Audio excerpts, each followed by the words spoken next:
Welcome to Los Compas Lounge, a PSA for brown men. We are your hosts. I am Raul.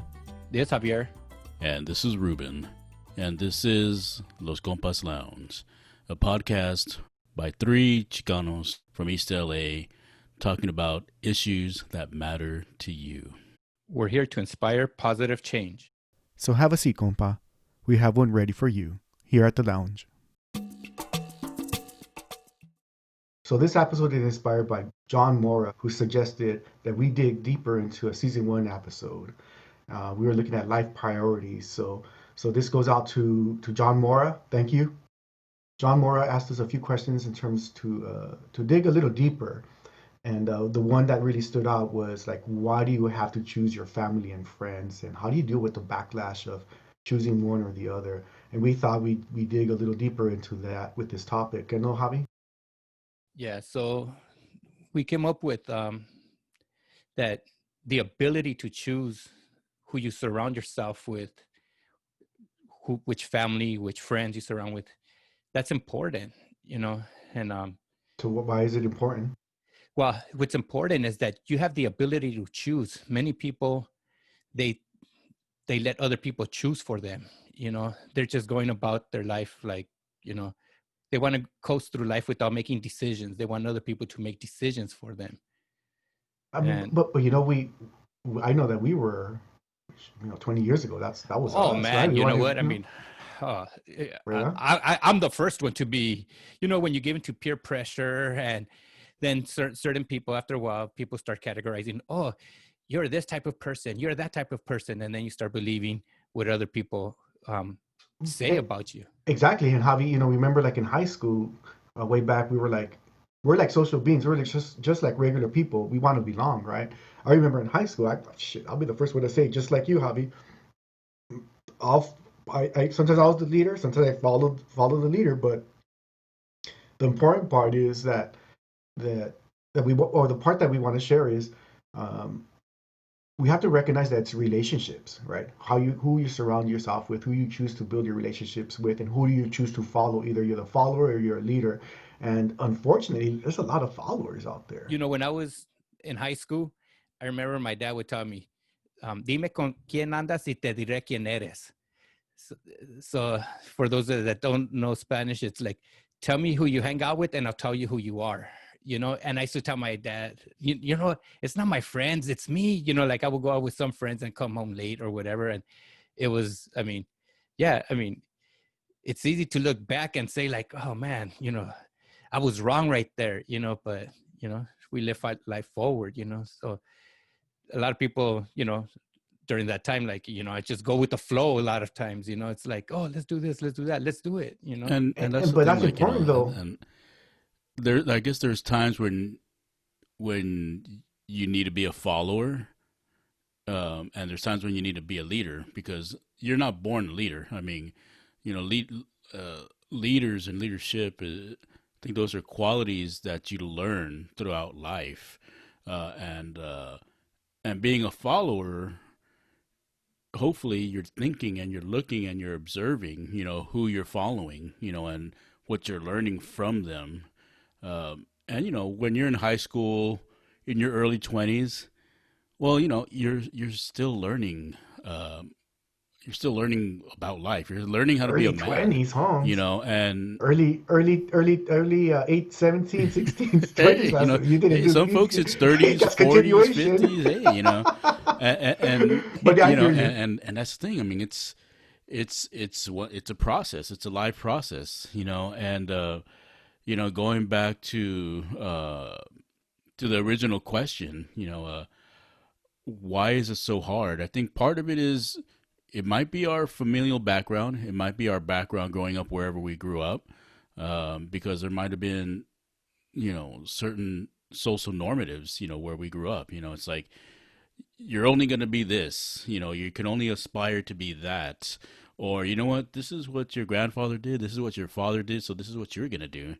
And, I think that plays a part in it. But, once again, there's going to come a point in time when you have to put on the big boy pants and make a decision for yourself, because ultimately you're no longer making a decision for yourself.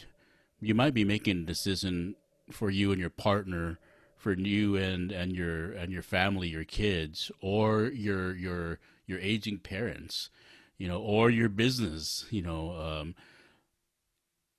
and I think, like I said, that's a process right there.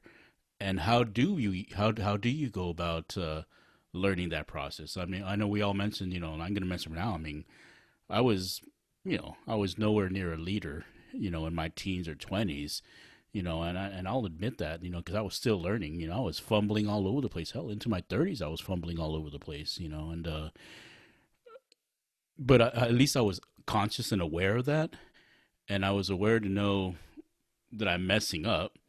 Not that that really got me anywhere, until later on in life when I said, okay, now it's time to really focus.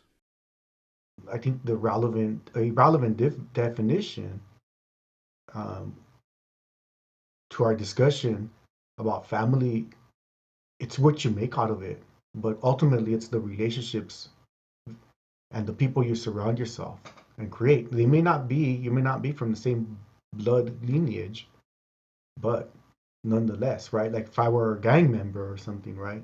Es mi familia. I'm down with my crew, right? Um, that's who are we to say that shit? This guy's full of shit. Family's everything, right? So, I mean, I think that's what we're talking about, where as we're growing up and developing, we're trying to figure out where we fit. We're trying to figure out who we are as kids, right? And we're trying to figure out who we are as young adults.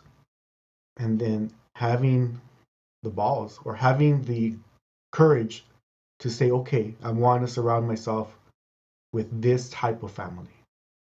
And what I guess what I'm suggesting is family is what you make out of it. What do you And it's guys? funny because, like, when we said choose your family wisely, you know it. And it's funny because it, like, when I decided, when when I chose to kind of like find somebody that I said, okay, you know what, that I want to find somebody that I want to grow old with, you know, after, I was already in my 30s or whatever, and I said, okay, I want to, I want to. So that's, I was, when I was looking for a girl, like when it, also, like, there were some girls that, like, man, her mom is cool, like we could party here all the time, it's like we'd make, have parties at her house or whatever, and it's like I would sleep over, like no problem, and like I go, like, man, like, and then the morning the mom would have breakfast, like make breakfast and stuff, That's but it. You were that's, living it up, bro. At that yeah, age, you were living it up. yeah, but you know what, but I knew in the back of my head that wasn't somebody that I wanted to, marry, have kids, like to raise a family with, I mean, it was fun, it was fun at the time, Yeah, but a and lot so, of young guys get stuck though because they don't yeah, have the Well, courage, and I think it's not just right, having yeah, the courage, but also having the to get wherewithal, out. you know, because if you don't understand who you are, if you don't know who you are, how can you make that decision of choosing who your life partner is going to be if you don't know who you are, and if you don't know where you want to go in what direction you want to take your life in, so I don't think it's just about having the courage, but it's also having that consciousness and understanding, the you know. direction, like to know where you want to Know, go. yeah, know where you Yeah. want to go, right? Know Yeah, where you want to go. like with So, myself, we're talking about family and redefining family, how do you define? you Well, know. how do you define family for you? For me, it's relations. It's a relationship, and it's not just having a blood relationship. Like an example for me, when I moved up to uh, Central and Northern California in my early 20s, I completely disconnected from my biological family, and I disconnected from my compas down in East Los. And during the holidays, I chose not to go back to LA. Part of it was financial, but another part of it was just I just wanted to find myself per se, and not in that hippie trying to find myself and all that, but more just literally who am I? And I had a really close set of friends in undergrad, and we're all still close to this day. And we all were away from our biological families, so we chose to make ourselves our family. So we had Thanksgiving with it, with like around, I think there was like 8 of us, and then Christmas time came around, it was the 8 of us again. And to this day we'll still call each other up or text each other, and say, have Thanksgiving, Merry Christmas, I hope everything's well with your family, and then we remind each other we are family, and that for me was a pivotal time for me. It's like, because I began to redefine what a family was. Family was no longer just my mother and my brother and my cousins, but and that season of my life, these 8 good friends of mine became my family, and then I started thinking, wow, what if, like these homeless folks that I know, like, you know, they're alone, what family do they have, and but that's another topic. But but going back to like defining what a family is, I think for me, or I know for myself, a family is a relation, and is a relationship that you build with uh with other people in your life. They don't always have to be like-minded. Usually they are, but they don't always have to be. Ruben, I was thinking about this word loner, and then you talked about the homeless experience and people who are homeless. Uh, the word loner. I mean, high school. You guys remember that it had such a negative connotation, right? Like Yeah. fucking Ah, loner. loner. You see somebody on the table by Yeah, themselves. what a loner, right? And it's almost like an insult. But if you think about it right now, it just hit my brain right now. If you think about it, it is, well, the intent is to be hurtful and to insult the person, but it's also a way to distinguish yourself from, like, no, I'm not a loner. I am the opposite of that. I have friends. I I have belong. family. I have I somewhere where I belong. belong. I have somewhere. I'm part of a group. Have a relationship. I feel good, like psychologically, emotionally connected with somebody. This guy or this girl, they don't have, they don't understand what it is to be family. So therefore, they are a loner, and that word loner becomes heavy, right? And then I think about what you said, Ruben. This idea about homelessness, right? They are alone essentially, right? And psychologically speaking, that's that's strong. That's a heavy burden emotionally to carry your with yourself as a homeless person if you're by yourself, because by nature we're relational, right? By nature we're social. We need that social touch, connection, belonging. So that's for maybe for another episode, homelessness, man. That's some heavy duty stuff right there, because it made me think about you know Yeah, no, this word poverty. loan. Yeah, this, yeah, I mean, poverty, and it's then like there's no need for it. It doesn't have to exist, it doesn't have to And exist. Yeah, yeah, but we don't want to. Yeah, we'll save that discussion for another yeah, But it's topic. interesting how we But say how we but this look idea about at loner, loner. I also look at it on the flip side, in that how do we know who this person is just because they're by themselves? I mean, I could be completely envious of that person, because that's total freedom. They have been able to detach themselves from societal norms, and who's to say that they don't have groups of relations, friendships or families that we don't know about. They're just courageous enough or brave enough to buck the norm and buck the system and just do their own thing, and maybe that's also redefining family. Family, yes, is your roots, but family can also be the thing that holds you back and holds you down from being able to grow and evolve as a human being, as a brown and man. and it could also be the family that helps you keep a grip on reality, because I know there were times when I was in situations where, like, just thinking about like my family, like, oh no, if you know, i I would embarrass the family, like if some things, and you know like, I mean, I don't want to give any examples, Oh, but when you were all drunk and throwing up on yourself? No, I'm kidding. perhaps, With time. yeah, those are some I mean, there's like plenty of examples, compa. I don't know what you're holding back. But No, but I that's hear you. interesting though, Yeah. Javi. And that you know, why is it that when we think of when we talk about family, we only talk about the positive aspect of a family, or the quote unquote nuclear family, or anything like that? Because we all know that, there's families that aren't that. I mean, I have several friends who grew up in abusive, families, whether it was psychological or physical, and they didn't come from the best of circumstances. And it's interesting, like, I don't want to say half and half, but some of them, they just, you know, they chose not to have families. I mean, they have their partners and everything, but they chose specifically not to have kids because of their bad experience growing up. And others became the parents that they wish they had. And I guess that goes back to like what we were talking about, Compas, about um,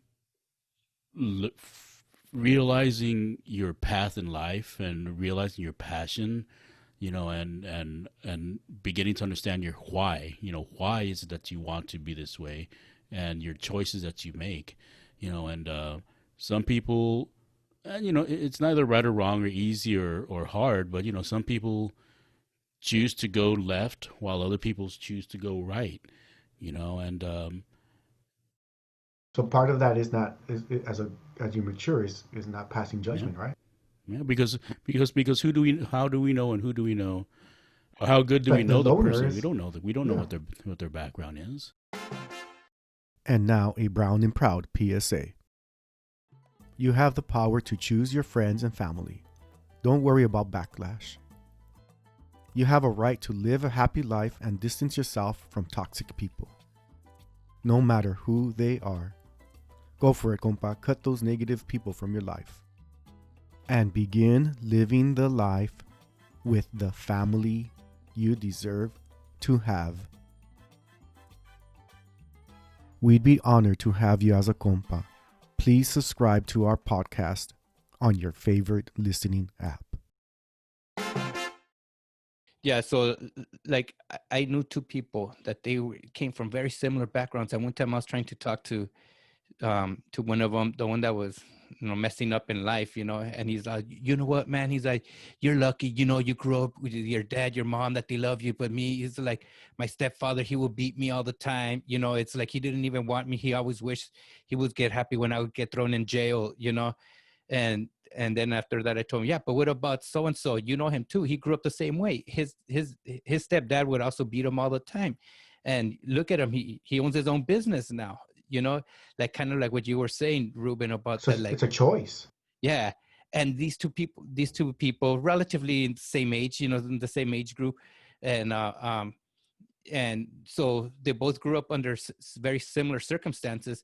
And one of them just had to drive, just like he probably just, I mean, he moved out of the house when he was 17, and he wasn't even 18 when he moved out. And the other one just, he was in and out of jail, and just, I mean, really. Well, and while it's nothing to take away from the experience of being abused, right? No, Nothing. I know. Yeah, yeah, exactly. So what I'm about to say is really not in any way to this diminish uh, the experience of somebody who's been abused in that regard, physically or mentally. but there has to be a point where once you have to heal, right? I mean, there's a process, right? I'm not a psychologist, but you get to a point where you have to choose, right? This idea of choosing is what we talked about. You choose your family wisely, right? You have to be able to get to a point whether you need psychological help or however, or friends or family to get you there. For some people, it's easier to get to the point in their development and their minds to say, you know what, I have a choice, right? Like, for example, like you said about the one of them was one of them chose to use their his experience as a momentum, right? To drive for business. The other one chose to like, you know what, F it. You know, it sucks, it's hard, and Kind now of like in La Bamba when Bob goes, "Hey, my old man wasn't around when I was born. Why should I be?" there you go. So it was really easy, right? I'm gonna get her pregnant because, getting a female pregnant is the manly thing to do, Spreading your seed. spreading the seed. And then um, the chicken shit part is like, I'm gonna get out because if my dad wasn't around, so fuck it, I don't have to be around, right? That's his pattern, And that's his path. And Ruben, we're mhm. talking about Ruben. That's the path he chose, right? Just think about choices. So why don't we talk about that part? How do you learn to make choices as a young man, as you or and you're growing in your 30s? For some of us, including myself, it took me a while too. I made stupid choices. I made bad choices in my life, and it was not into my 30s where I decided to be like, enough is enough. I enough is enough, and I need to take a little bit charge of who I want to be, where I want to go, and how am I going to get there. So let's share maybe a little bit about how do we learn? Like, what are some steps that worked for you guys to Well, I mean, make there's some something that I got choices? to. One Sure. thing that I got to add to that is that it's like as I don't know, I don't know if it's. Let me just say, like that saying says, every generation has to learn that the stove is hot. You know, you could tell kids, you could tell, don't do it. They touch it, they touch it, it's hot. And you learn, and so a lot of times you hopefully you learn from your mistakes. And it's like you also learn from other people's mistakes. And so that's why we're here, compas. We're here to share our mistakes, and man, you guys are going to learn a lot so that you don't learn. Hey, speak for yourself. Hey, I'm perfect. But you know what? But Javi, you make a good point that at some point in our life, something clicks, and we begin to value kind of who we are because we learned these mistakes, and we're like, okay, we went this way down this path, and it sucked, and now we're gonna go down this path, and maybe it sucks again, but then you find your way, like, okay, I'm gonna go straight instead of going right and left. But now you're creating these boundaries or this And definition, also the right? pitfalls that you Yeah, encountered in each path, hopefully you learned, and you learn how to avoid them on yeah. the next path that you're on. And exactly, that's what I wanted to share. But we are right on point where in our minds, I'm hoping that, at least for me, I made the big mistake of getting married. I'll be the first one to tell you this. The first time I got married was in my late 20s. And I did it because I didn't have the courage to say no to. So I didn't want to break her heart. So I was like a baboso, and I stayed in this marriage I was not in love with. So for me, that was a major learning opportunity where I said, okay, I'm not going to make the same mistake again. So I began to have standards for myself and set some boundaries for the people I would let into my life. So when I got mature enough to look for my wife, my current wife, and my life partner, essentially, I had to have those standards, right? I had to have the courage to say, no, no more. Life sucks if I go right or left. I'm going straight and I'm going up. And for me, the most important lesson that I want to share with you is this ability to say enough is enough. I deserve to go through a straight path. Right and left didn't work for me. And now my standards are such that I'm not going to let anybody in who's coming through the right side of the path. I'm not going to let nobody in that's coming to the left side of the path. I'm only going to let people in who have the criteria, who allow me to move forward or upward or whatever it is. And that's what I wanted to share with you all is having the courage to recognize where you want to go and sticking to it. Because if you go right or you go left, knowing that it hurts and it sucks, then you don't have any standards for yourself. Then you're not able to have those boundaries. Or you think about this, like you think about these ideas of boundaries. Yeah, create those boundaries so that way your path is set. You know, a boundary is an obstacle essentially as So this well. way you could shake off the crabs, you know? Well, yeah, just like we talked about crabs, shake off the crabs. But, you know, people who are pulling you down have the courage to say, I'm done. So for me, it helped me looking, having an open mind, being able to take my lickings. In other words, if I fell down with this failed marriage. Being able to say, okay, let me step back and assess. Being able to say, okay, let me learn and grow and be wise and acknowledge that, hey, I effed up. I was dumb. I screwed up. I had to own it. If I never had owned it, then I probably would have done the same mistake again and not even created any boundaries. But I'm glad I didn't. I got to the point where I was like, no, I need to figure out what I want. And at the end of the day, you know, we go back to this idea of family. You know, we're social beings. I wanted my own family. And I knew with this past relationship, I was not going to have the family that I envisioned for myself. So I created, you know, I envisioned myself surrounding myself with a life partner and some kids, at least one child, and having a beautiful life, a beautiful family where I can uh, nurture and grow and be supportive and love, be loved and show how to love. So once I had that clear vision in my mind, I was able to begin to aspire and set like and talk about boundaries, standards, and had these ideas of what I was striving for. Um, and and I think that's really I had these ideas and I made those ideas into action. I took action upon my ideas and I made it happen.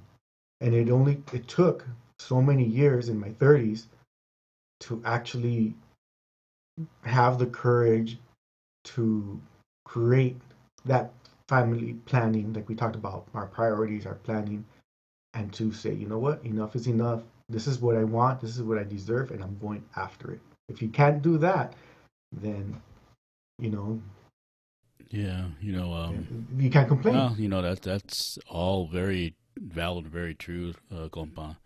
You know, for me, I'd like to start off by first saying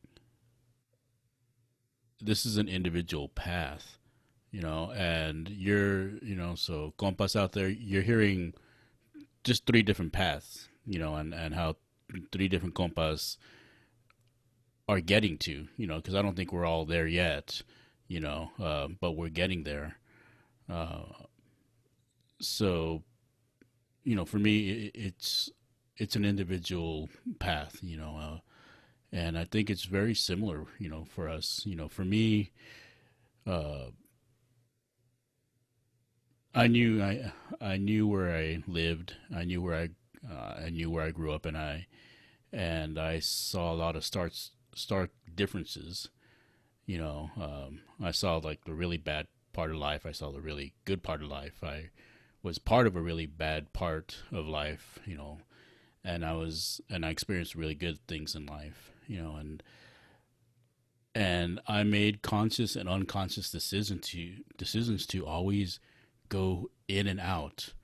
When I was doing really good, there was like something inside me that told me, why are you doing really good when everyone else isn't doing very well? You don't you don't deserve it, you know.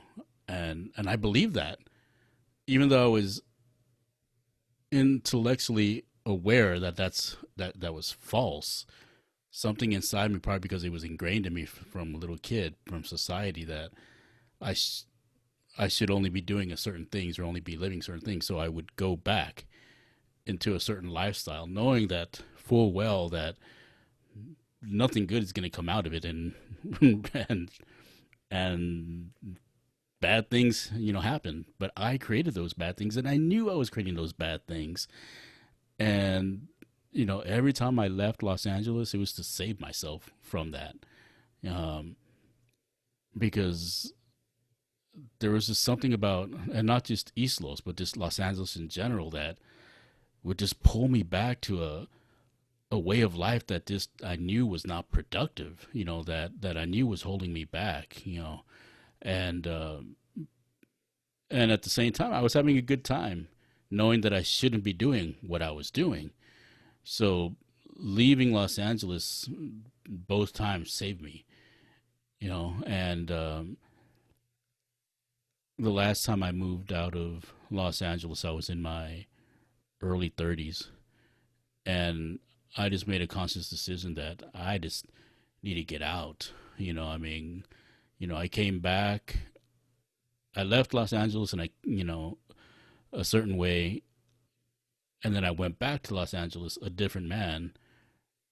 But then I reverted back to the old boy, the old young adult that I was, instead of the man that I was becoming. And luckily I recognized that, barely, faintly recognized that, and a mentor of mine recognized that and pulled me out of Los Angeles, and that's when I moved up to the Bay Area, and that literally saved me, and it wasn't until I was, like I said, I was in my early 30s that I'm like, I can't be doing that type of stuff anymore, man. So Ruben, it sounds like to me that part of it too for you seems like you surrounded yourself with good people. You had a mentor, and you actually listened to him, and it allowed you to make these grown-up decisions, right? Can you talk a little bit about, anything else that influenced how you began making grown-up decisions? Unless you want to talk about the mentor thing again, Well, which is totally fine. Part of growing up or putting on the big boy pants was learning how to be humble and telling myself, man, I ain't all that.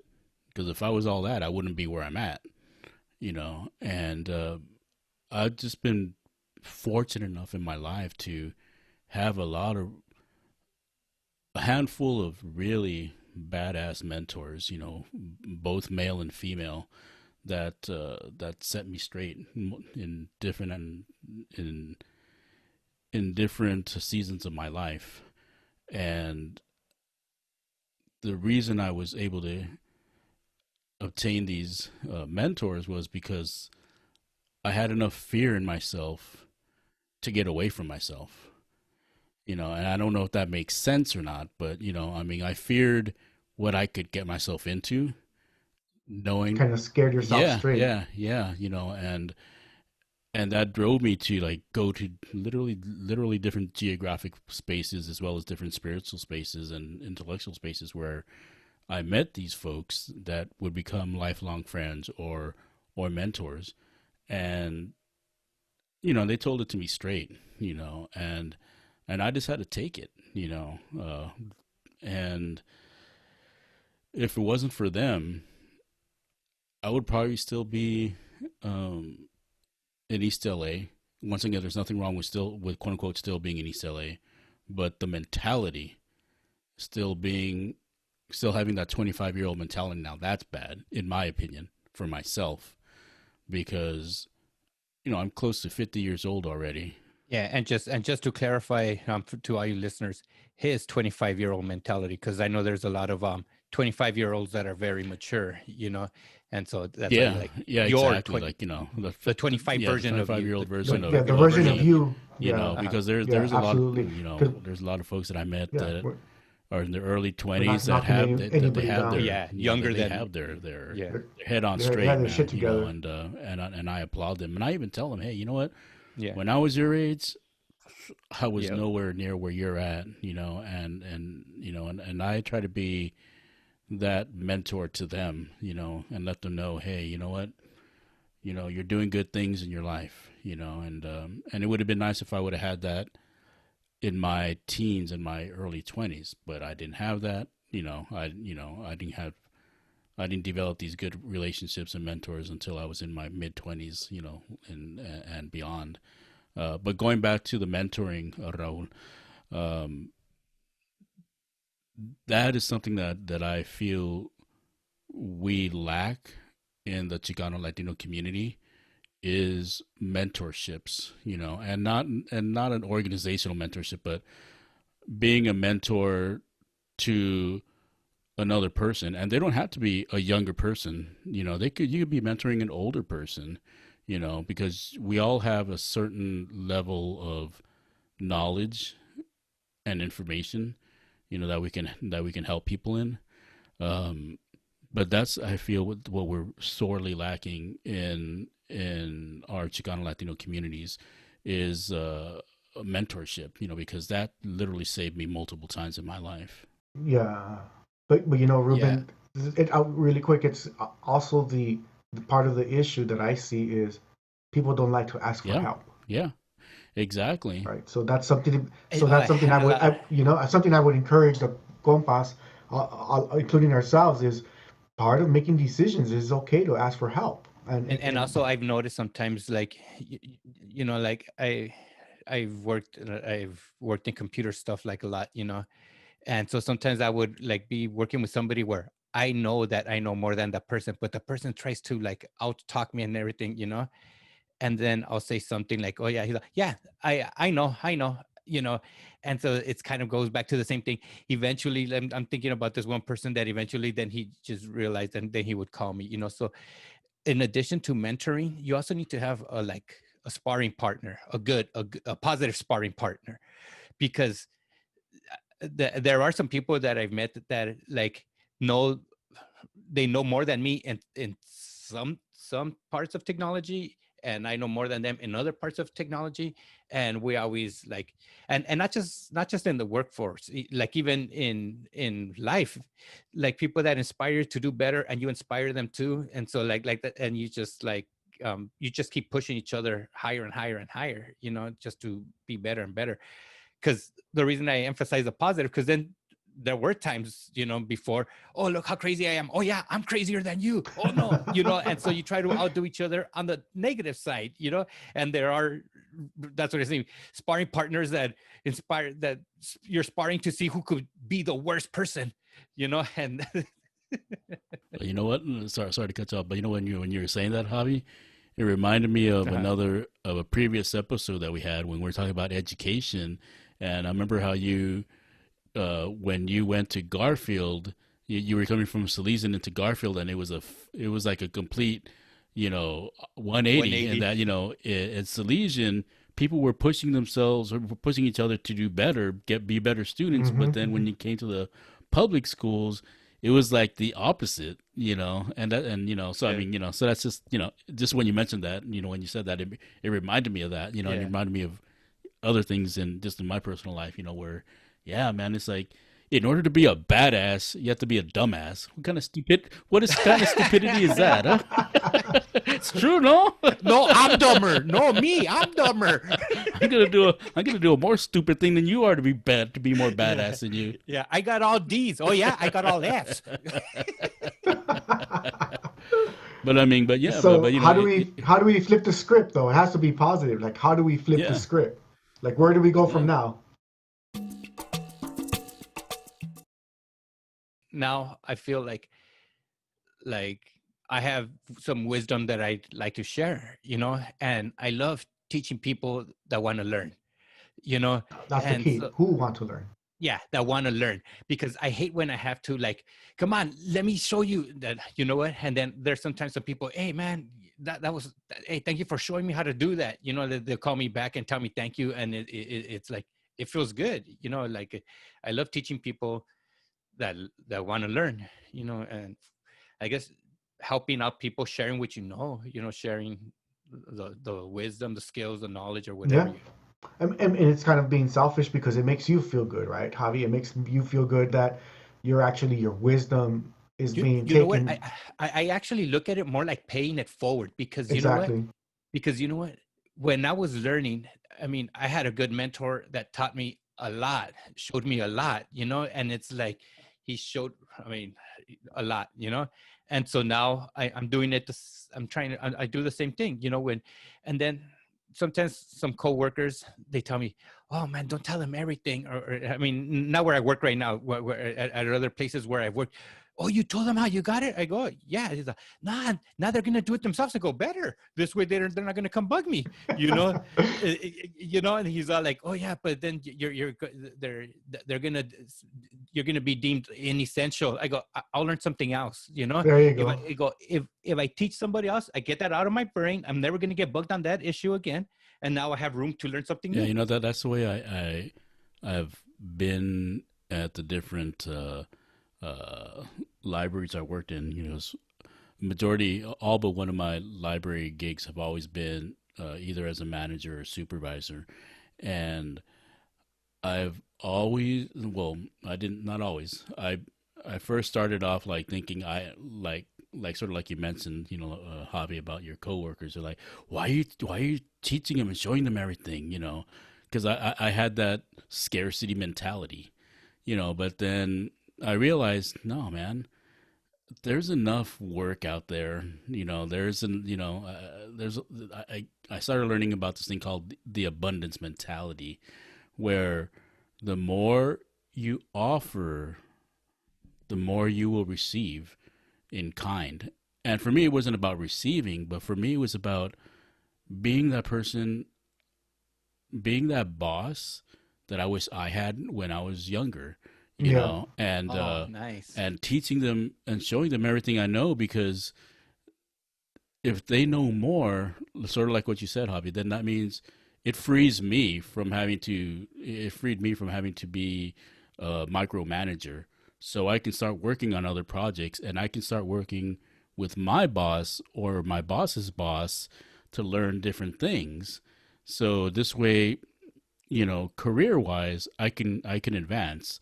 Even though that wasn't the only reason I was doing this. I just was really doing this because, it makes it makes my underlings, it makes them proud, that they're working and that they're learning something, and yeah, learning. And it's the skills, not of librarianship, but the skills of learning how to ask, the skills of literally learning how to learn, because people don't know how to learn, and the skills of expanding what you know and losing that self-doubt, that they can take that anywhere they want for the rest of their life, and also being a mentor to teenagers and young adults. I also learned that old saying, the teacher will arrive when the student is ready, because I would beat my head over over the walls trying to teach people things that they just didn't want to learn or weren't capable of learning at the time. Then I said, okay, you know what? I'm gonna help them as much as I can, and then it's gonna be up to them, to take it to that next level, because that's where I was too. I mean, I had mentors that were trying to teach me stuff, but I just wasn't there yet. For different reasons, on different levels of my life, and when I learned that, I learned to be a better person, and Raul, you were talking about boundaries. I look at it a little slightly different. It's in that I look at it as almost barriers, because if I make it harder for them to come to me, that means I can focus on what I need to focus on. And the other people will learn to respect me, because they're like, wow, this dude's time is so valuable that, he's not going to go out and drink beer with me every day, or, he's not going to allow me to pile work on him all the time, because he's like focused, and I'm not gonna fuck with him, um, and that's when your relationships really grow, and that's when they become tight, because you're also, in a way, teaching your friends, teaching your relations that this is who Ruben is, and this is why he's doing it. And then, like I said earlier, when the student is ready, then they'll ask, "Yo, man, so why are you this way?" I'm like, "Dude, I'm this way because I'm 32 years old and this is where I'm at in life. I'm not going to be 32 years old forever." It was just like a blink of an eye when we were 22 years old, man. Do you remember that? And in a blink of an eye, we're going to be 44 years old. And if I don't keep my eyes on the prize, man, I'm not going to get to where I need to get to, and, even though I value you as a friend, I can't keep on doing this. I mean, it's cool. We do it every now and then, but I can't do it all the time, man. I have to, I'm not getting any younger, man, and my bills aren't getting any smaller, so you just need to respect, you don't need to know why I'm doing it, but you just need to respect my space. And if this means that our friendship is going to crumble, then so be it. But what does that say about our friendship? And those are like hard uh conversations to The have, reality, dude. though. Yeah, I mean, sure. I remember I walked away thinking like, fuck, man, I was such an asshole. But when I got home, I'm like, nah, dude, you know what?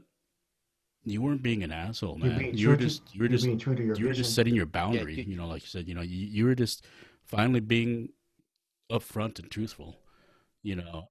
We're you growing said up. something very that I just, when you said keep your eye on the prize, I like that, because you have to have like a goal or something, because if you don't have a prize to keep your eye on, that's when also you could, just, Deviate. yeah, deviate. I mean, you're not deviating from anything, you're just going about wandering, without a sense of direction. I'm in the part of my life, and I think I'll probably be speaking a little bit on your behalf, Compas, that we're teachers, right? We're actually teachers. Ruben, you were talking about being a teacher and the student-teacher relationship.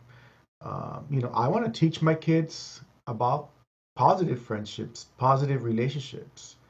In the world of human resources, also, employees want to get developed. They value a supervisor who's going to support them in their developmental goals or whatever it may be. So what we're doing essentially we're teaching. I used to teach at LA Trade Tech, and I used to love teaching those youngsters, the ones that showed up, who wanted to learn about history. History could be boring and whatnot, but the ones who were really interested in learning about social, class, political, economical power, and identity and all that good stuff, we had great conversations because they showed up. They were willing to show up and actually be present. And I was willing to teach them because we had great breakthroughs and great conversations. So part of where I'm at today as a grown man um, is being a teacher. You know, teaching my kids, teaching my family, teaching my circle of friends, the person who I am today. It's more about family. Having, I know I have the courage to walk away from toxic relationships. It's not a big deal to me. I don't care about toxic relationships. Being able to teach my son to be nice to his little sister, for example, and to show empathy, right? That's something I'm trying to teach my son. Caring. He's exactly caring, right? And that's where I want to leave you, Compas, with on my end. I see myself as more of a mentor and a teacher with my friendships, with my family, with my kids. That brings me pleasure to serve as a teacher on that level, to help people understand that it's about relationships, and the relationships that we build are those. If we build the positive relationships, that means we're moving ahead in our own. We're only as strong as our weakest link, right? We're only as strong as our strongest relationships. Yeah. So learning is an endless journey. It's like there's always room for growth. I don't think you could ever get to a point that say, oh, there's nothing else I could learn. You could always learn something more. And remember, actions speak louder than words. So the actions that you do speak louder than what you say that you're gonna do. Some people lead while other people follow. Which one are you? Yeah, and as I said earlier, this is a path that everyone takes on their own. It's even though we all take this path, it's a unique path because our lives are very different. We might have had different backgrounds, different family backgrounds, and whatnot. And learning this is a hard thing to do. I mean, I think one of the hardest things to do is to learn who you are. Because to look into the mirror, that means you have to look at everything and to acknowledge, not just the positive attributes of who you are, but also the negative, aspects of who you were or who you are. And then coming to that decision of, am I okay with this? Or even better than that, am I okay with this? Is this who I am? Is this who I want to be? And, as my compa Raul, this one is saying, we're all educators, but we're also all learners. If we stop listening to our partners, to our friends, our compas, our coworkers, then we stop learning. And I believe in this thing called Kanai, constant and never-ending improvement. Constant and never-ending improvement. This is what the journey to making these decisions in your life is to constantly improve. Be 1% better today than you were yesterday. That might not seem like a lot, but you know what? It is. Because that means you're conscious and aware of who you are. And you're conscious and aware of who you want to be and how you want to represent yourself to your children, to your spouse, to your family, to your compas, to your coworkers, to the world. And it's hard to put on those big boy pants, but how do you put on pants? One leg at a time. One leg at a time, compas. So, compas, thank you for listening. One leg at a time, man. If you like what you heard, go ahead and subscribe to our podcast and give us a 5-star review. It really means a lot and would really help out this podcast. We invite you to visit us at loscompaslounge.com to share your ideas and suggest topics for future episodes. Until next time, compas, be proud and be brown. That's right. Be safe. Till next time.